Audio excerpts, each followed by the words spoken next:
Tarihteki en büyük icat ve keşiflerin birçoğu aslında insanlığın planlı bir şekilde değil, tamamen tesadüfen veya hata sonucu elde edilmiştir. Amaç bambaşka bir şeyken, ortaya çıkan sonuç bazen dünyayı değiştiren buluşlar olmuştur. Bu tesadüfler sadece bilim dünyasında değil, yemek kültüründen sanayiye, sağlıktan teknolojilere kadar her alanda etkisini göstermiştir.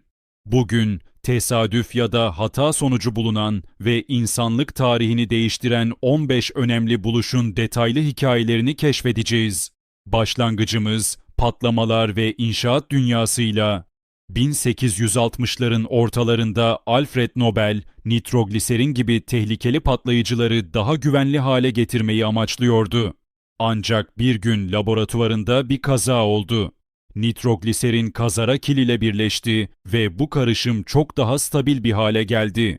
Nobel, bu karışımı geliştirerek dinamiti icat etti. Bu buluş, inşaat ve madencilikte devrim yaratırken savaş alanlarında da büyük yıkımlara yol açtı. Nobel bu duruma çok üzüldü ve servetinin büyük bir kısmını Nobel ödüllerini oluşturmak için bağışladı. Dinamitin bilimsel ve toplumsal açıdan bu kadar etkili olması tamamen bir yanlışlığın sonucuydu. Şimdi biraz tatlı bir hikayeye geçelim. Çikolatalı kurabiye. Ruth Wakefield, 1930'larda ünlü Toll House Inn'de tatlılar hazırlayan bir aşçıydı. Bir gün klasik bir çikolata tatlısı yapmak istedi. Ancak elindeki çikolatanın eriyip karışıma homojen bir şekilde dağılacağını düşündü. Ancak beklediği gibi olmadı. Çikolata parçaları hamurun içinde erimek yerine küçük çikolata parçacıkları olarak kaldı. Bu hata bugün dünyada milyonlarca insanın severek yediği çikolatalı kurabiyenin doğuşuna vesile oldu. Tatlı sektörünün en büyük tesadüflerinden biri olarak tarihe geçti. Tıbbın mucizelerinden biri olan penisilin, laboratuvardaki bir dikkatsizlik sonucu ortaya çıktı. Alexander Fleming, bakteriyel enfeksiyonlar üzerine çalışıyordu.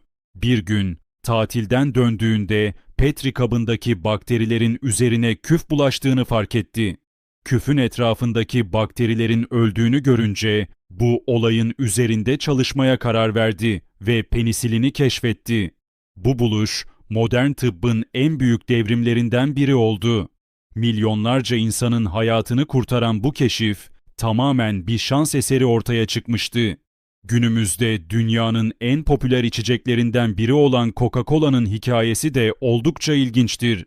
1886'da eczacı John Stitt Pemberton, baş ağrısı ve sinir bozukluğuna iyi gelecek bir ilaç geliştirmek istedi. Ancak karışımına yanlışlıkla gazlı su ekledi. Elde ettiği içeceğin tadını çok beğendi ve böylece Coca-Cola doğmuş oldu. Başlangıçta bir ilaç olarak pazarlansa da zamanla dünyanın en popüler içeceği haline geldi. Bir başka tatlı tesadüf ise yapay tatlandırıcıların keşfinde yaşandı. 1879 yılında kimyager Konstantin Fallberg laboratuvarında çeşitli kimyasallarla çalışıyordu. Çalışma sırasında ellerini yıkamayı unuttu ve akşam yemeğinde yediği yiyeceklerin aniden tatlı bir hale geldiğini fark etti. Bunun nedenini araştırdığında laboratuvarda geliştirdiği bir kimyasalın tatlandırıcı etkisi olduğunu keşfetti. Bu olay, şeker yerine kullanılan ilk yapay tatlandırıcının yani sakarinin doğmasına neden oldu. Günümüzde ofislerin olmazsa olmazı haline gelen post-it notlarının hikayesi 3M şirketindeki bir başarısız deneyle başladı. 1968 yılında Doktor Spencer Silver güçlü bir yapıştırıcı geliştirmek istiyordu.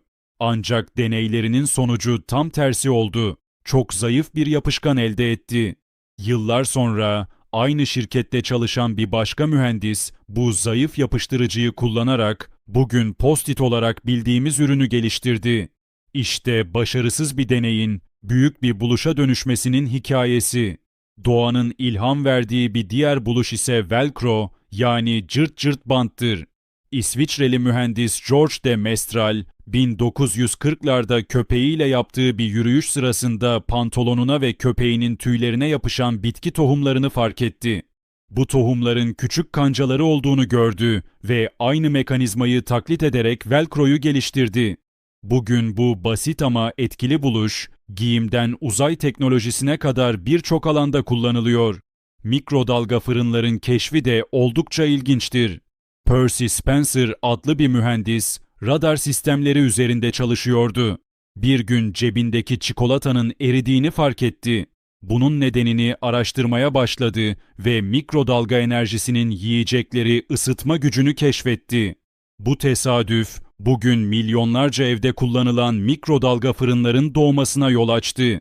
Bazen en büyük bilimsel keşifler kazara meydana gelir. 1895'te Wilhelm Röntgen, katot ışınları üzerinde çalışırken ekranında garip bir ışık fark etti. Bu ışığın vücudunun kemiklerini gösterdiğini görünce büyük bir keşifte bulunduğunu anladı. X ışınları modern tıbbın en önemli araçlarından biri oldu ve tamamen bir tesadüf sonucu ortaya çıktı. Teflon'un hikayesi de bilimsel bir kazadan doğdu. 1938'de Roy Plunkett yeni bir soğutucu gaz geliştirmek için çalışırken beklenmedik bir şekilde kaygan ve yapışmaz bir madde elde etti. Bu madde yıllar sonra mutfakların vazgeçilmezi olan yapışmaz teflon tavaların geliştirilmesine öncülük etti. Süper yapıştırıcı 2. Dünya Savaşı sırasında yanlışlıkla bulundu. Kimyager Harry Coover, uçak nişangahları için şeffaf bir plastik geliştirmeye çalışıyordu. Ancak yaptığı karışım aşırı derecede yapışkan bir maddeye dönüştü. Başta işe yaramaz gibi görünse de yıllar sonra bu madde süper yapıştırıcı olarak tanıtıldı ve büyük bir başarı kazandı. Kalp pili tamamen bir hata sonucu ortaya çıktı. 1956'da mühendis Wilson Greatbatch bir kayıt cihazı üzerinde çalışıyordu. Yanlış bir transistör kullandığında cihazın kalp atışı gibi bir ritim ürettiğini fark etti. Bu hata, milyonlarca insanın hayatını kurtaran modern kalp pilinin temelini oluşturdu. Son olarak patates cipsinin hikayesi, 1853 yılında George Crumb adlı bir aşçı, müşterilerinden birinin patateslerin çok kalın olduğundan şikayet etmesi üzerine patatesleri incecik dilimleyip kızarttı. Bu inatçı deneme, bugün dünya çapında tüketilen patates cipslerini ortaya çıkardı. Bu hikayeler, insanlık tarihinde hataların ve tesadüflerin nasıl büyük farklar yaratabileceğini gösteriyor. Bazen yanlış yolda ilerlediğimizi düşünsek bile bu yol bizi bambaşka bir başarıya götürebilir. Eğer bu tür sıra dışı hikayeleri seviyorsanız kanalımıza abone olmayı unutmayın. Videomuzu beğenerek ve yorumlarınızı paylaşarak bizi destekleyebilirsiniz. Bir sonraki videoda görüşmek üzere.